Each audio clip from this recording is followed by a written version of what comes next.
Anak-anak tak suka tengok ayah, dak pergi ziarah ayah. Lepas cerai dengan mak, tak mau tengok dah ayah. Apakah hukum anak itu? Anak buruk. Buruk baik, ibu bapa kita itulah ibu bapa kita. Tak ada jual kat Shopee. Faham? Manusia ni tak sunyi dari salah dan silap. Faham? Ayah kita cerai dengan mak kita. Apa kita musuh dengan ayah pula?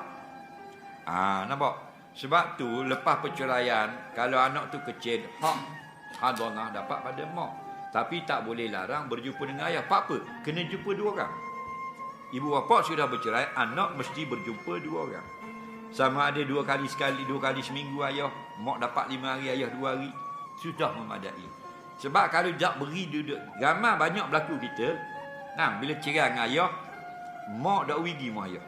Kalau tahu, pergi mak ayah jaga. Anak-anak takut tak pergi. Hari-hari duduk cocok, ayahmu natang beruk. Natang setang, natang beruk, natang setang. Tak, jahat ayahmu. Padahal kadang-kadang mak tu yang jahat. Faham lagi? Jadi anak-anak teracun. Siapa kebesar dok layak ayah. Neraka tunggu dia akhirat. Rasamu tidak bertanggungjawab, tak tunaikan hak. Ada kau ibu bapa gitu. Ada ibu bapa yang bagus.